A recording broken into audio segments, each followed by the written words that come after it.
I knew that we were venturing a little further into a new arc, but I didn't realize just how new things would be. New characters, new kinds of abilities, a whole new side of the Bleach universe. There is a lot of lore being introduced here, and I'm still wrapping my head around it and processing it all, so bear with me, but I have a lot of notes. So let's talk about all of this. When we last left things, Uryu had been attacked by a man in suspenders reading a book. That doesn't sound so bad, but then he nearly killed Uryu with like one blow, so yeah, we may have our new villain and the start of a new mystery. I really loved how Kubo captured the sense of panic when there's an emergency like this. Ichigo just rushing out of the house without a word to anyone or any hesitation after hearing what happened is particularly powerful. I'm sure many of us have been in situations like this, whether it's with a family member or a friend, but it's that kind of panic and fear where you just lock in and nothing else matters except getting to that person. That really stood out to me a lot because it just felt so very real. Thankfully, Uryu is alive, he's at the hospital, I knew he wouldn't be dead, and he's on the mend. Not to mention, his dad, Ryukin, is here. Yay, I guess. A guy that literally didn't bother helping during the battle against Aizen, and I know, he's all about Quincy's not getting involved in Soul Reaper business, but when you got literally transported with the rest of the city to Soul Society, did you really just shrug and say,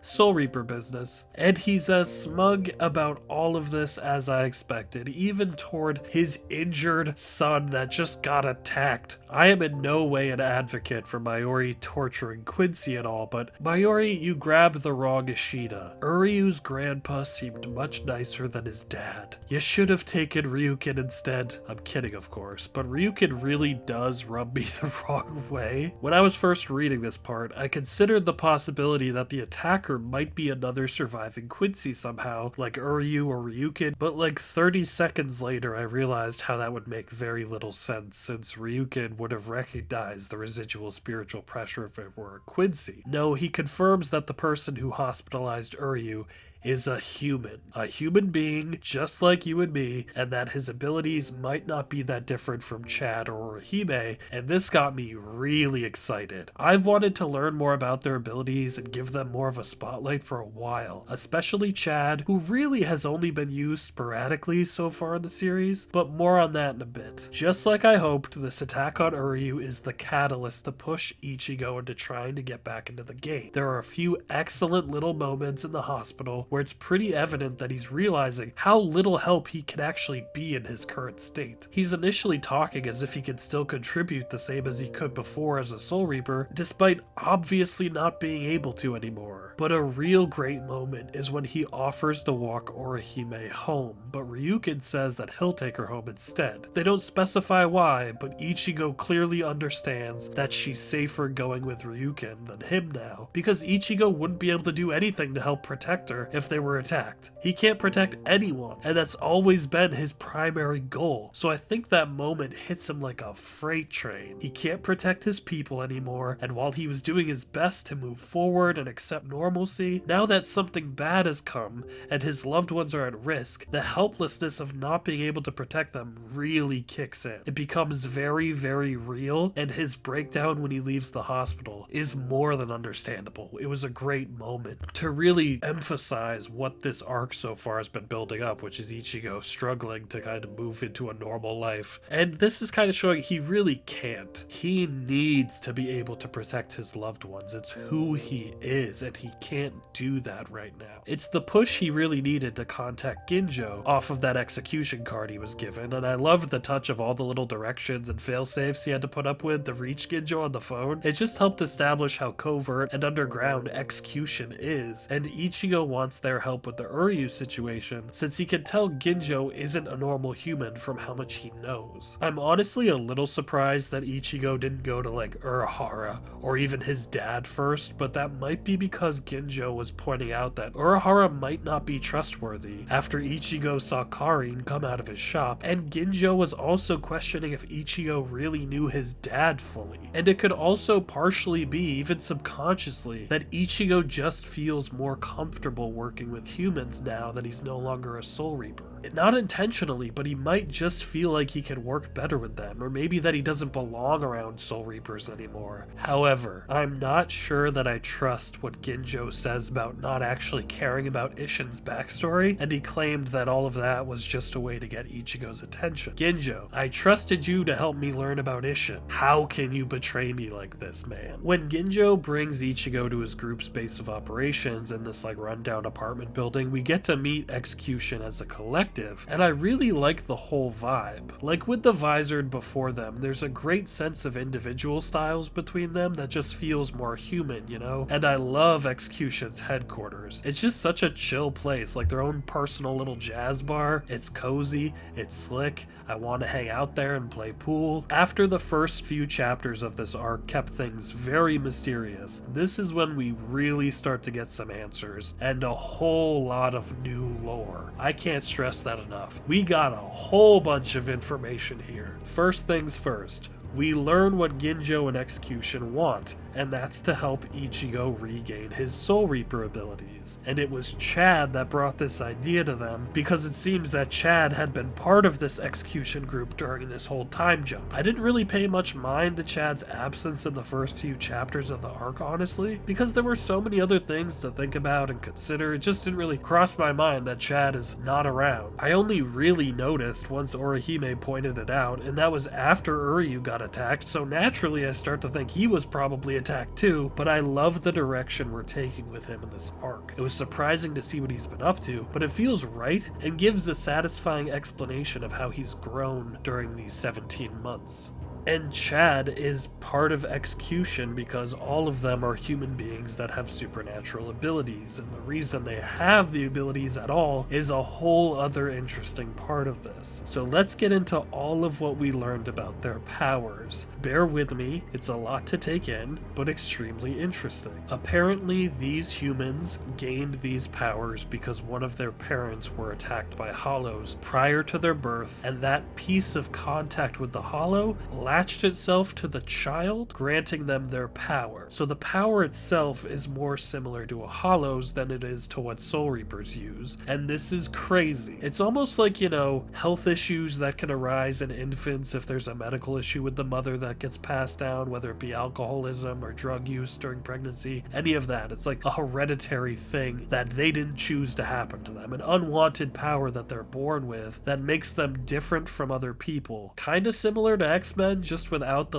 evolutionary natural development of abilities, and more like the aftermath of hollow attacks and the marks that can leave on someone's soul, I guess. I just love that this gives these characters an instant connection with Ichigo and what he's been through, like having to deal with his hollow powers last arc. He knows what it feels like to have that darkness inside, and while it might give you great power, it claws at your humanity. It's just a nice way to have him become very empathetic to their plight. Like, he knows what that's like, he's experienced that, and they know he's experienced that, so there's an instant shared experience between him and these Xcution members. I never really considered before, but if Aizen knew Ichigo since he was born, as he claims, then maybe he sicked the Grand Fisher on Masaki on purpose, aware that the action could give Ichigo a Fullbring? Maybe? Just more power to add to his petri dish of an experiment? Although, actually, these powers came from the parent being attacked before they gave birth, and Masaki was attacked by a hollow after Ichigo was already born, so I'm wrong.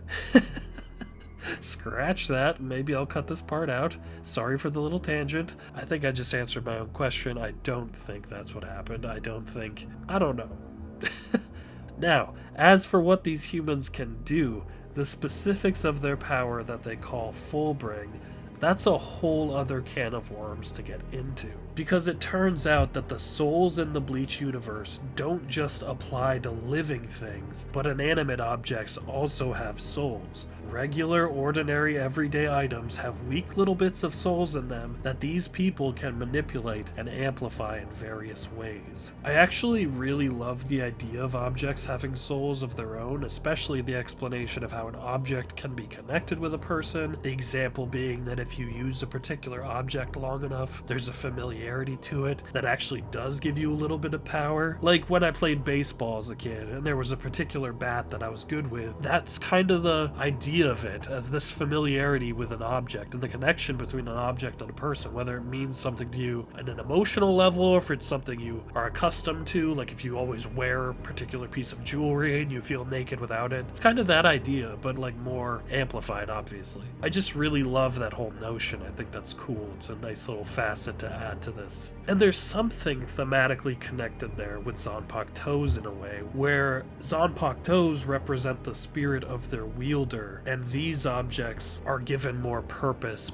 by the spirit of the one using them. I don't know, there's something there I need to mull over, but a Soul Reaper's power being channeled through a sword doesn't feel all that far off from a Fullbring abilities, at least thematically. There's a connection there between one's sword and it being a part of you, and then there's the connection of you having a bond with an item of your choosing, essentially, that still may not represent your spirit, but is important to you and may represent a part of you. There's something there that makes them feel similar in some ways, but different in others. Like Ginjo's Fullbring in particular almost looks like a Zanpakuto when he shows it off. The pendant that he's always wearing, turning into a massive sword, is awesome. It was like Mihawk from One Piece combined both his little necklace dagger and his giant blade. I dig that a lot. Plus, I love the design itself. A part of the hilt rises higher than the guard, which I don't know if I've ever seen before, honestly. Yeah, the more of an attachment you have to a particular object, the stronger the connection, the more easily you can use your abilities. I talked last time about how this arc needs to be able to give us something new and interesting to show us why this story is going to keep going, and I think this Fullbring concept is a great way of doing that. It's a mostly new kind of power to see, though apparently we may have been seeing it before with some of our human characters, because Chad is apparently a Fullbringer, which begs the question, is Orihime?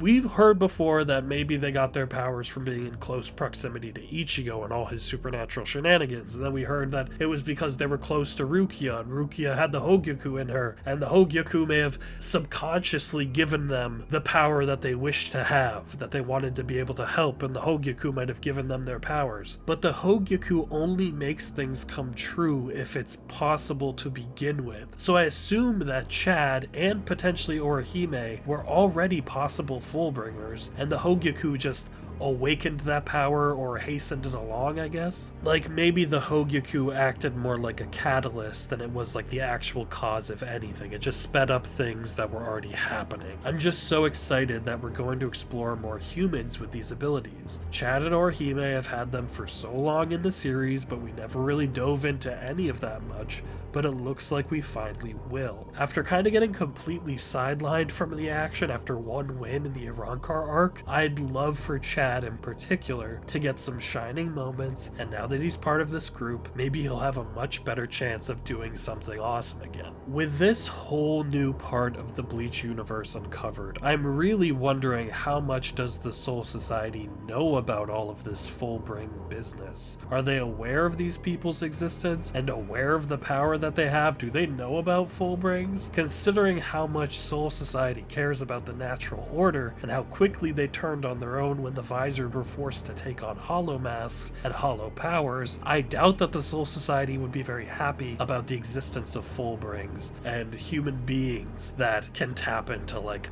hollow powers. They obviously are aware of Chad and Orihime, but I wonder if they think that those are more isolated incidents than they actually are. Like, we've explored Soul Reaper powers and hollow powers, but I love that we seem primed to learn more about the humans. I think Kubo made the right decision to go down this road after so much Soul Reaper versus Arrancar stuff in the last arc. Like, we explored those parts of the spectrum, whether it was by the war between the Soul Reapers and the Hollows, or by Ichigo struggling with, the dichotomy between him being a Soul Reaper while also having this Hollow that was trying to take over inside of. Like, that's been a big focus for so long, and the human aspect kind of got pushed aside. Like, even in the sense that so much of the action has taken place in the past arcs either in the Soul Society or in Waco Mundo, and even when we did fight in Karakura Town, it was a fake copy with no human beings around. So this feels like a natural kind of unexplored avenue to go down for the story, and I love that. In the middle of all of this exposition, all these explanations, we're given some hollow lore about how their missing hearts become their masks, and that's why they have individual powers based on what was in their heart. And I just soaked all of that info up as long as I could, honestly. I don't remember if that's ever been fully established, is that the masks are their hearts? Was that ever talked about before? I know symbolically that makes sense, like, I suppose, but I don't think that's ever been fully brought up. If it has, I forgot about it, because I really like that idea, and I love me any little bit of Hollow news. So that was great, Kubo, thank you. If you can't tell, there was a lot of concepts introduced here, so I hope I'm getting everything right, because we're not even done talking about all of these new ideas quite yet. If I've got something wrong, I'm sorry, it's my first go through. I can go back and reread those parts. I'm sure I might have missed something, I might have misinterpreted something, but hopefully I'm getting the gist of it as we move forward into some more new ideas, because like I talked about earlier, the members of Xcution want to help Ichigo get his powers back, but it's because they want to get rid of their power. And the way they've learned that they can is that they have to transfer their abilities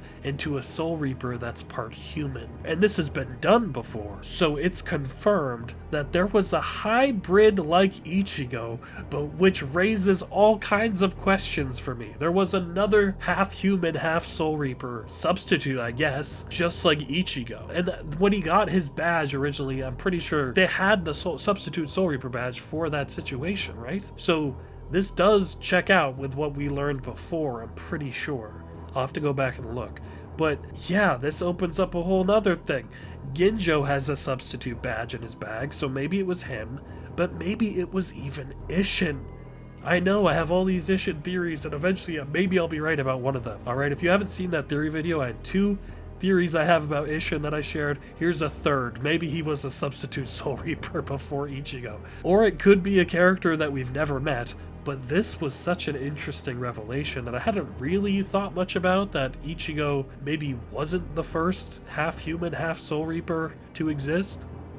Like, maybe if Aizen, was experimenting on him with that, maybe he was recreating something rather than making something totally new. Anyway, Xcution wants to help Ichigo get his Soul Reaper powers back so they can then give him their Fullbring, cleansing themselves of the hollow remnants they were born with, so they can finally live normal lives. According to Ginjo, Ichigo will be even stronger than ever because he'll have his Soul Reaper powers back with their Fullbring powers stacked on top of it, which is interesting. I hope to see that happen. That sounds really cool. But I do have some concerns about this. Just a few. Like, let's say this works and he gets his power back like he used to have.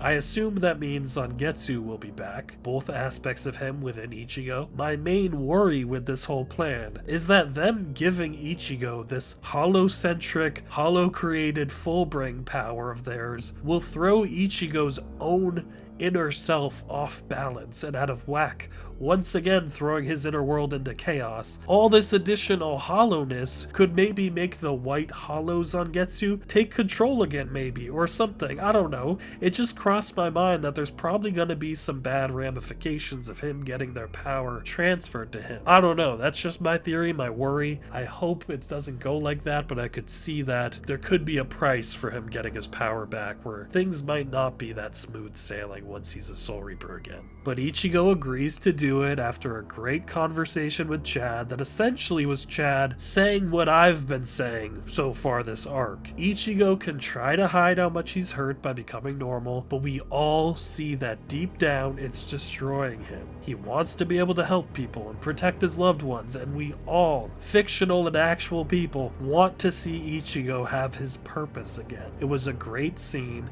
and Chad was the perfect person to deliver those words. Ichigo accepted that, yeah, I've tried to be normal for 17 months, I've tried to move forward, but it's all been an act, pretty much. He's embracing the truth of it, which is that he wants those powers back, he wants his purpose back, he wants his old life back, and of course he does, and we want to see him do that. So Ichigo agrees to help Xcution by allowing them to help him get his powers back. Okay, we're going to take a little break from all this lore and all this development, and I'm just going to take a few minutes and go through my first impressions of each of the Xcution members now that I've met them, but we haven't gotten much from them yet. So this is just what my gut is telling me about each of them so far. It's a little like when I gave my first impressions of the Espada, except there are way less of these people so far, and they aren't numbered, so I'm not going to be guessing any numbers, sadly. That would have been fun again, but, you know, not every group's going to be the same. So yeah, here are my first impression of the Xcution members so far, based on what I've seen. So Ginjo has obviously been the one we've seen the most, and he's got that strong leader vibe, and his design really reflects that. He's broad-shouldered, strong, seems pretty chill but intelligent and focused on what he wants. I don't know if it's just because he's the one with all the answers right now, but there's a certain comfort his character so far brings to me. It just feels like you'd want him fighting by your side in a jam. Like, I would want him in a street fight to be on my side. As for whether or not he's the substitute Soul Reaper Xcution knew before, I don't think so. He has the badge and he knew about Isshin, but I'm not sure why he would keep that secret from Ichigo when that would give them even more in common. And I feel like he would be having them give him their power, you know, if that was the case. And maybe he wanted Isshin to do it before, or maybe that's why he was interested in Isshin. I don't know. That's a very half-baked theory for me as I'm processing all of this. But I don't think Ginjo is keeping that from Ichigo. I think he legitimately wants to get rid of his powers. So far, I like Ginjo. He's a pretty cool new character. Like I said, it was cool that I finally got to see him after seeing him on the title screen for so long. Next one.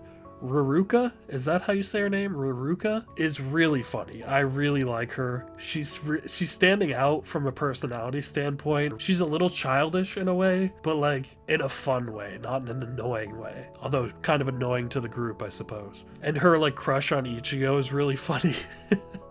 Yeah, she's a fun character. Like, she really stands out as far as personalities of what we've seen from the others so far. She's fun, and I hope there's not, like, a real tragic backstory she had to endure, but I feel like with characters like this that are a little bit kind of stifled in their maturity, maybe, I feel like there might be something really tragic for her. Maybe I'm just a One Piece fan and always thinking that everybody has a really, really sad backstory.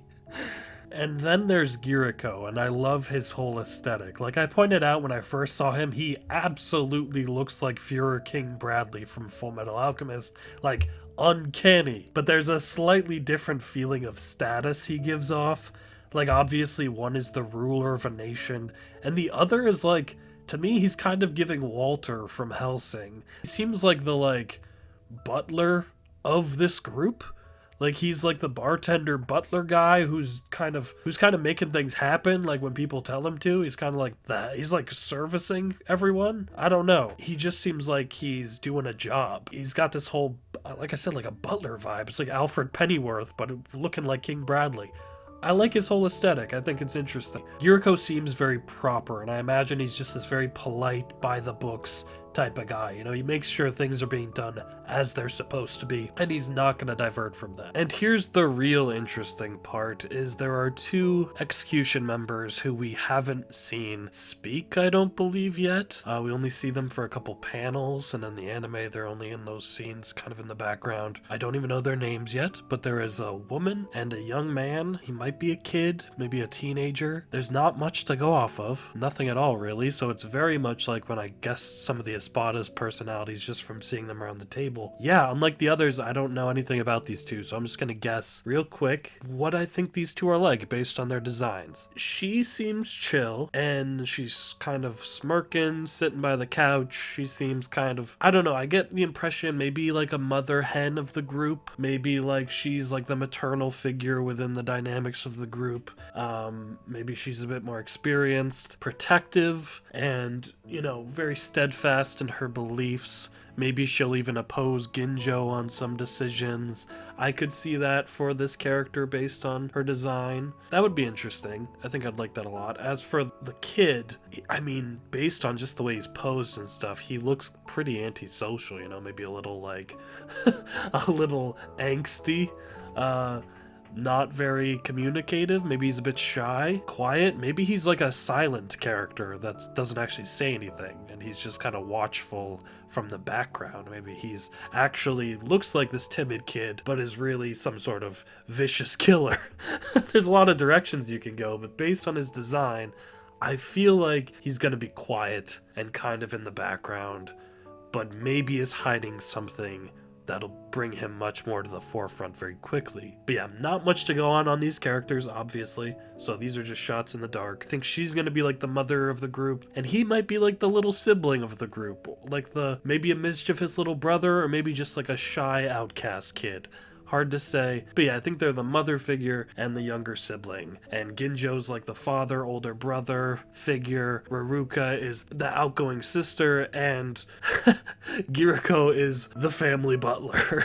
That's my thoughts so far on them. Assumptions of them based on their designs. So back to the story. I noticed Ichigo deciding to help Xcution wasn't so simple in the anime as it was in the manga, but I think I might have preferred that little delay that the anime gave. As many of you know, I read the manga chapters and then I watch the corresponding episodes while avoiding the whole filler arcs, though obviously some filler moments are still included sometimes in episodes that are covering canon material. In this case, there was a filler choice that I really appreciated for a number of reasons. When they had Ichigo not immediately decide to help Xcution, he was given 24 hours to think on it and decide. And while this was definitely just padding out the story, I think it actually worked to the benefit of the whole plot and to his development. And for one thing, selfishly, we got a hollow attack, and while the hollow itself certainly wasn't super threatening or super memorable, I was just happy to see a hollow in action. Sue me, I'll never change. The real good stuff came from what this filler bit did for Ichigo. He not only throws himself at a hollow without any powers, which I think was a great moment, but we also got more time to feel the gravity of his decision.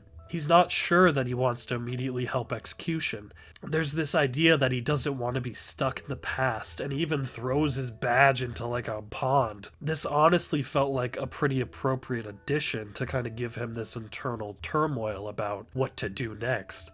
Not to mention, this gave me an opportunity to see Ginjo swing his blade when he helps Ichigo with the hollow, so that was really cool. But it also built up the guy that attacked Uryu even more, making him seem like some ghostly stalker haunting Ichigo. I really loved those scenes. It just helped build up the tension and the feeling of dread that this guy is slowly bringing to the story. And I would 100% think that this guy is using Fullbring, obviously. They were talking about how, it was different than the power they were used to and that he's a human, so this guy's 100% a Fullbring. Whether or not he's part of Xcution, I don't know. He could be a former member, he could be a current member that's gone rogue and they don't know it. I don't know, but I do think 100% he's using Fullbring. I don't know, this bit of cushioning in the anime just worked really well on all fronts for me, and I liked it a lot. This whole part of the story was just this insane amount of exposition, but it was all really, really fascinating stuff. And it helped that it was being delivered by all these new interesting characters. So there's all this new stuff being thrown at you, but it doesn't feel like it's too much, It feels like we're just being caught up with what the story is gonna be. Some of these characters have already gotten this explanation. Chad has already been introduced to all of this, and we, through Ichigo, are finding out that there's this whole other part of the world that we weren't aware of. And it's dangerous, it's interesting, and I can't wait to see what happens next. So yeah, we were given so much information in these chapters and in these episodes, but we also took our first step toward bringing back what Ichigo lost. And we'll see if these people can actually help him become a Soul Reaper again. I am hopeful, but I'm nervous, as I think Ichigo is as well. So we'll see what happens. That's where we're stopping here. As always, thank you so much for watching. Please comment, like, subscribe if you want to help out the channel a little bit more. Please become a member, really appreciate it. If I sound a little weird this video, I suddenly had like a cold today, which I'm like, great, the day I'm recording, fantastic. But hopefully it hasn't sounded too bad. I'll see you all soon. Take care. Bye.